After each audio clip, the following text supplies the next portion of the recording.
kay dañ ci ànd ak Mamadou Mouhamed Ndiaye. jërë ngeen jëf coowal suuf yi ci réew mi moo newoon coow ca ndajam décentralisation gi président Macky Sall woote woon démb Soleil national nañu waxtaane nañu ko fa bu baax a baax ba njiit réew mi Macky Sall sàkku ci njiital goxee goxaat ñu xool bu baax a baax anam yi ñuy doxalee ci suufas réew mi Vox Populi nañu président wax na démb ne fi ëpp ay risque ci réew mi ngir fit nag coow am fi moo di ci coowal suuf ne bés bu nekk dana jot ñaar fukki dossier jàpp juróom fukki dossier yoo xam ne la cay nekk moo di coowal suuf ju mën a jur fit na ci réew mi Walf Fadjri nañu moo taxit démb ca ndaje mi ñu jagleeloon wàllu décentralisation Macky Sall wax nag éli la koy waas na leen waar na leen Sud Quotidien ne ko moom kay bàyyilu leen dara mboolem lu mu leen bëggoon a wax ci anam yi ñuy doxalee ci suufas réew mi ak it permis de construire yi ñuy joxe te jaaduwul Macky Sall bàyyilu leen dara maire yi nga xam ne jàmm lott na ci ñu wax leen dara ñu jëfe ko mu di ay maire rebelle Macky Sall xamal na leen ne ngir autorité état bi sax intégrité territoriale am ci réew mi jàmm am ci réew mi loolee duñu nangu xat di ci damm libération nañu Macky Sall da doon waar maire yi ci réew mi latir bi ne ko xoqatal leen ak dànkaafu leen kay la doon def magam waar leen nee na leen na ngeen xam ne li gën a gaaw ngir taal réew mi moo di coowal suuf te dossier yi ma ci jot bés bu yàlla sàkk jéggi na dayoo dana yegg ba ci juróom fukki dossier ci wàllu suuf yu ñu may jugal ci sama kanam bés bu yàlla sàkk Le Témoin bind ne Macky Sall dellu na dëggal démb ak kilifteefam ci kanamu maire yeeg ci kanamu président conseil départemental yi Le Quotidien ñu mujj gi ñoom wàccal leen mu di Macky Sall mi jiite réew mi ak rakk ja Aliou Sall mi jiite association des maires du Sénégal ñoo desoon ca wax ja ndax bi président dee sëkkatal élus locaux yi ak di leen tiiñeel ci ni ñuy doxalee ci suufas réew mi ba di leen wax ne ab maire cib gox waru faa nekk rek ku ñëw mu daggal la suuf yéene kaay bi nañu ci la ko Aliou Sall tonto ba di ko xamal ne nii ñuy sajjee xeef maire yi ak di leen di stigmatiser ci mbirum suuf doonu lu leen di dimbale Les Échos ne ko boole ko kit leeral président Macky Sall ne ko maire yi mënuñoo jóg rek di jaay suuf si te amuñu ci ndigalul administration territoriale bi wala centrale bi la xewoon démb ca centre conférence Abdou Diouf ba ca Diamniadio journal La Sénégal mi ngi ko tënk ci yetti kàddu mu di Macky Sall mi ngi waar ak di yedd maire yi Aliou Sall di leen tubayul bay tuumal agent yu état bi chef de l'état di Macky Sall Vox Populi bindal ñu ci xëtamu njëkk ne mi ngi bàkk boppam ak di kaño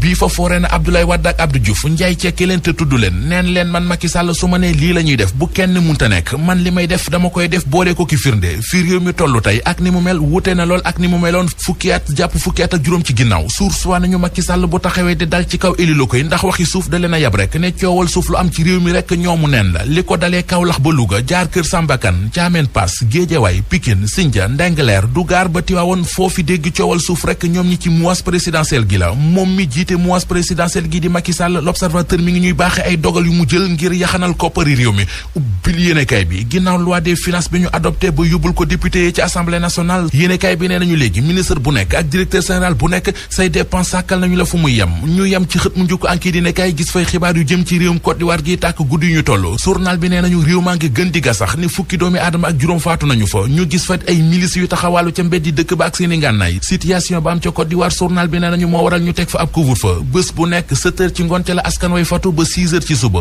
bërki dem bu ci digg bëccëg gi manifesté yewoon ca buntu ambassade du Guinée fii ci Ndakaaru préfet bu Ndakaaru wax na ci latir bi nañu li mu ci wax moo di nee na ku bëgg a manifesté te na nga wut autorisation ba ñu jox la ko lu ko may ku fi manifesté te bu ñu la jàppee dinañu la génnee réew mi di Sénégal bés bu nekk ak bi fi xew yëral xët mu njëkku libération journal bi nee nañu ci jamono ji ñuy waxi chef de bureau poste bu Dakar Étoile bi wiide woon keese ba mu ne wëng jox ab sëriñam la xew ca grande poste moo gën a yéeme ne receveur ba moo ne tungaañ 100 millions maanaam téeméeri millions ca kees ga dem ak moom